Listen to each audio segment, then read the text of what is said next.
हेमंत सोरेन की याचिका हाईकोर्ट ने खारिज की। गिरफ्तारी और रिमांड को बताया था गलत। चाचा के सत्कर्म में शामिल होने की मिली इजाजत। जमीन घोटाला और मनी लॉन्ड्रिंग मामले में पूर्व मुख्यमंत्री हेमंत सोरेन को हाईकोर्ट से राहत नहीं मिली है। ईडी की ओर से पूर्व सीएम हेमंत सोरेन की गिरफ्तारी और रिमांड को गलत बताने वाली याचिका को हाईकोर्ट ने खारिज कर दिया है। हेमंत सोरेन ने याचिका दायर कर गिरफ्तारी को चुनौती दी थी। बहस के दौरान हेमंत के वकील कपिल सिब्बल ने कोर्ट को बताया था मामला शेड्यूल ऑफिस का नहीं है, इसलिए हेमंत के खिलाफ मनी लॉन्ड्रिंग का मामला नहीं बनता है। जिसके बाद 28 फरवरी को हाईकोर्ट ने फैसला सुरक्षित रख लिया था। Acting chief justice S Chandrashekhar और जस्टिस नवनीत कुमार की खंडपीठ में यह मामला जजमेंट के लिए सूचीबद्ध था। इधर हाईकोर्ट ने चाचा के सत्कर्म कार्यक्रम में शामिल होने की इजाजत दे दी है। पूर्व सीएम 6 मई को पुलिस कस्टडी में अपने चाचा के श्राद्ध कार्यक्रम में कुछ घंटे कार्यक्रम में शिरकत रहने की अनुमति मिली है। इस दौरान हेमंत सोरेन मीडिया से बातचीत नहीं कर सकेंगे। वहीं हाईकोर्ट ने औपबंधिक जमानत देने से इनकार किया है। बता दें कि हेमंत सोरेन की ओर से हाईकोर्ट में एक और याचिका दायर कर प्रोविजनल बेल मांगी थी, जिसमें उन्होंने अपने चाचा के श्राद्ध में शामिल होने की अनुमति मांगी थी। भीषण गर्मी की चपेट में झारखंड, 5 मई तक राहत नहीं। 4 जिलों में आज हीट वेव का ऑरेंज अलर्ट। 6 मई को बारिश होने की संभावना। झारखंड के कई जिले अभी भीषण गर्मी की चपेट में हैं। मौसम विभाग ने आज प्रदेश के 4 जिलों में हीट वेव का ऑरेंज अलर्ट जारी किया है। जिन जिलों में हीट वेव का अलर्ट है उनमें सरायकेला खरसावां, पूर्वी सिंहभूम, पाकुड़ और गोड्डा शामिल हैं। इसके अलावा 6 जिलों में लू चलने का येलो अलर्ट जारी किया गया है। उनमें पश्चिम सिंहभूम, बोकारो, धनबाद, जामताड़ा, देवघर और दुमका शामिल है। हालांकि 6 मई से राज्य के कई हिस्सों में मौसम में बदलाव देखने को मिल सकता है। मौसम विभाग के मुताबिक राज्य में 6 मई को बारिश के आसार हैं। इस दौरान तेज हवा और वज्रपात को लेकर मौसम विभाग ने अलर्ट जारी किया है। लोकसभा चुनाव में प्रधानमंत्री का पहला झारखंड दौरा आज से।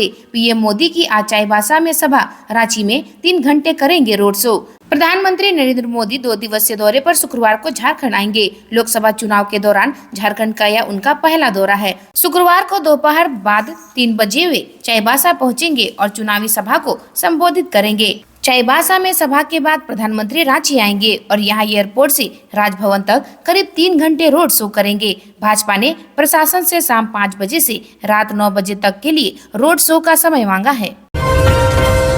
स्टेशन रोड में देह व्यापार पर पुलिस की कार्रवाई। 2 होटलों में छापेमारी, 10 युवती सहित 14 गिरफ्तार। चुटिया थाना क्षेत्र स्थित स्टेशन रोड के होटलों में बड़े पैमाने पर देह व्यापार किया जा रहा है। स्टेशन रोड की कृष्णा सी कॉलोनी स्थित 2 होटलों ओम रेसिडेंसी और होटल रमन पैलेस में बुधवार को डीएसपी वेंकटेश रमन के नेतृत्व में छापेमारी में उक्त बातों का खुलासा हुआ। छापेमारी में पश्चिम बंगाल व बिहार से लाई गई 10 युवतियों और 4 होटल कर्मियों को गिरफ्तार किया गया है। उन्हें कोर्ट में प्रस्तुत करने के बाद जेल भेज दिया गया है। मामले में कुल 20 लोगों को विरुद्ध चुटिया थाना में प्राथमिकी दर्ज की गई है। पुलिस ने छापेमारी के दौरान कई आपत्तिजनक सामान भी जब्त की है। मुख्यमंत्री चंपई सोरेन ने चुनाव प्रचार किया तेज। घाटशिला, गिरिडीह व धनबाद में जनसभा को किया संबोधित। कहा, भाजपा का खाता नहीं खुलेगा। मुख्यमंत्री चंपई सोरेन ने चुनाव प्रचार तेज कर दिया है। गुरुवार को उन्होंने घाटशिला, गिरिडीह व धनबाद में कार्यकर्ताओं और जनसभा को संबोधित किया। सीएम ने कहा कि झारखंड में 14 में एक भी सीट भाजपा को नहीं लेने देंगे। भाजपा के पास कोई भी मुद्दा नहीं बच गया है। केंद्र सरकार झारखंड विकास विरोधी है। कल्याणकारी योजना का फंड रोक दिया है। घाटशिला क्षेत्र के कोपर माइंस, सुदा, केंदाडी और राखा माइंस के लीज का एनओसी नहीं देने से खदानें बंद है। केंद्र सरकार माइंस खोलने नहीं दे रही है। भाजपा सरकार ने केंद्र में सत्ता संभालने के बाद से एक भी कल्याणकारी काम नहीं किया है, सिर्फ जुमलेबाजी करती है। उन्होंने कहा कि 2 चरणों के चुनाव के बाद भाजपा की बोलती बंद हो गई है। भाजपा की जमीन खिसक गई। यही कारण है कि अब की बार 400 पार का नारा लगाने वाले पीएम मोदी मंगलसूत्र पर उतर आए हैं। भाजपा शासन में लोगों को भाषण व आश्वासन के सिवाय कुछ नहीं मिला। 10 साल प्रधानमंत्री रहने के बाद मोदी 5 साल और मांग रहे हैं, इसलिए मैं आपको सावधान करने के लिए आया हूँ।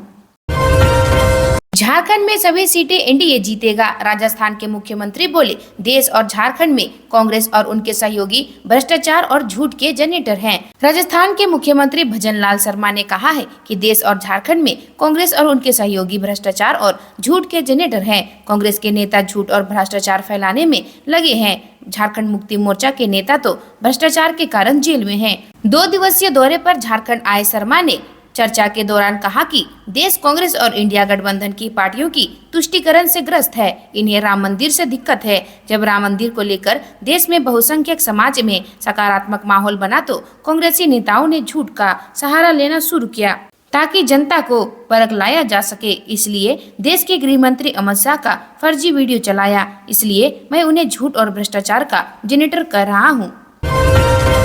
मई में झुलसाएगी गर्मी, 1 से 2 डिग्री तक बढ़ेगा अधिकतम तापमान। 7 से 9 मई तक राजधानी में बारिश के साथ गर्जन व वज्रपात की चेतावनी। मई में अप्रैल से ज्यादा गर्मी पड़ेगी। इस माह में अधिकतम तापमान 1 से 2 डिग्री बढ़ा रहेगा। रांची में 3 से 4 दिनों तक हीट वेव चलने का अंदेशा है। वहीं संथाल परगना और कोल्हान सबसे ज्यादा तपेगा। इन जगहों का पारा 45 से 47 डिग्री के बीच रहने की संभावना है। वहीं मई माह के बीच में बारिश से थोड़ी गर्मी से राहत मिलेगी।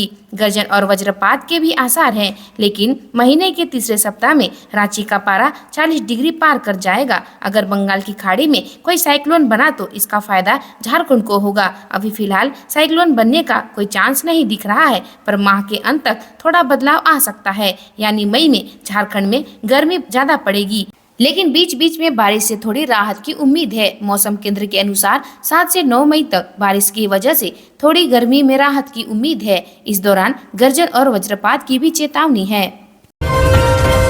अंतर जिला गिरोह के 4 सदस्य गिरफ्तार। कटक मसांडी पुलिस ने की कार्रवाई, चोरी का सामान किया बरामद, सभी को जेल भेजा।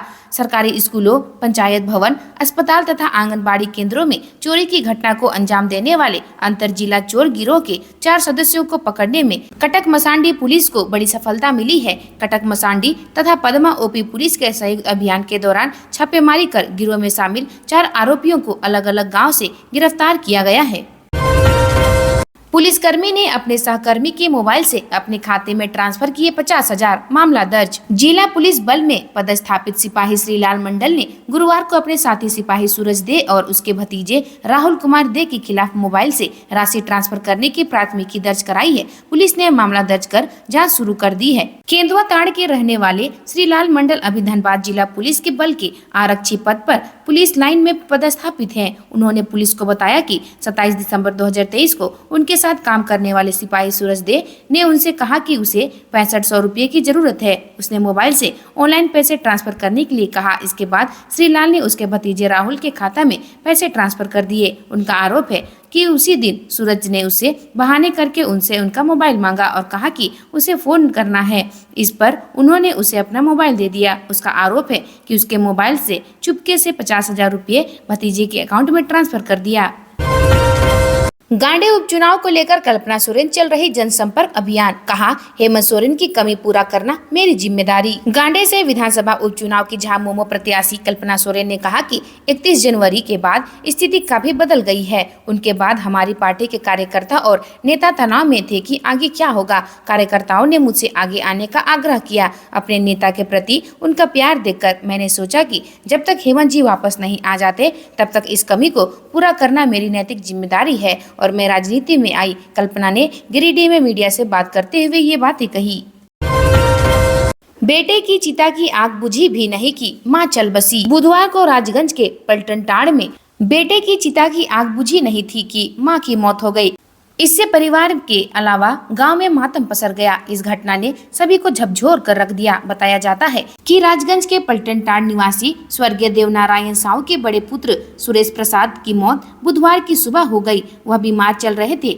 मौत के बाद परिजन सुरेंद्र की अंत्येष्टि करने शमशान ले गए। दोपहर बाद लोग दाह संस्कार लौटे तो देखा कि मालती देवी अचानक अस्वस्थ हो गई। वह पहले से भी शारीरिक रूप से कमजोर थी। सबने उनको आनन फानन में पहले राजगंज स्थित नर्सिंग होम हुआ, फिर धनबाद ले गए, जहां चिकित्सक ने उन्हें मृत घोषित कर दिया। बेटे की मौत से 8 घंटे बाद की मां की मौत की खबर आते ही न केवल पलटन टाड़ में बल्कि पूरे राजगंज बाजार में मातम छा गया। यह परिवार गया के देव के मंझियामा से यहाँ आकर वर्षों से राजगंज के पलटन टाड़ में रह रहे थे। मालती देवी की अंतिम क्रिया गुरुवार को की गई। स्मार्टफोन नहीं मिला तो किशोर ने उठा लिया यह कदम।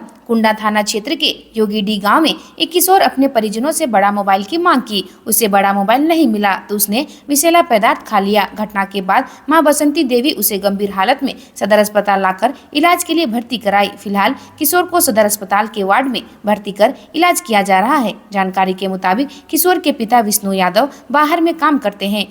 3 दिन पूर्व से वह मां से बड़ा मोबाइल खरीद लेने की जिद कर रहा था। मां ने कहा कि पिताजी आएंगे तो मोबाइल ला देंगे।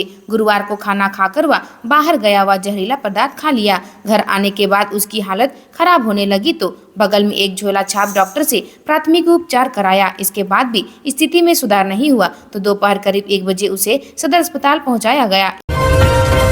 डीजे को लेकर मारपीट, दूल्हा घायल, वापस लौटे बाराती। गढ़वा थाना क्षेत्र के करौंदा गांव में मंगलवार की रात डीजे बजाने को लेकर हुई मारपीट की घटना में दूल्हा सहित कई बाराती घायल हो गए। इसके बाद बिना शादी हुए ही बारात वापस लौट गई। घायलों में गढ़वा थाना क्षेत्र के डोरादाग गांव निवासी स्वर्गीय राजनाथ उरांव का पुत्र व दूल्हा बबन उरांव एवं उसका चचेरा भाई उड़ुक सुगी गाँव निवासी विलास उरांव का पुत्र राजन उरांव शामिल है। दोनों को गढ़वा सदर अस्पताल में भर्ती कराया गया है। विलास उरांव व उसका पुत्र राजन उरांव ने बताया कि 30 अप्रैल को बबन उरांव की शादी थी। उसने डोमरदाग से बारात करौंदी के लिए गई थी।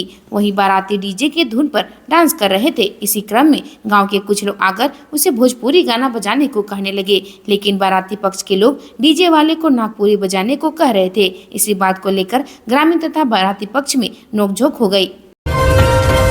आज के लिए बस इतना ही। मिलते हैं अन्य नई खबरों के साथ में। धन्यवाद। तब तक आप हमारे चैनल को लाइक, शेयर एंड सब्सक्राइब जरूर करें।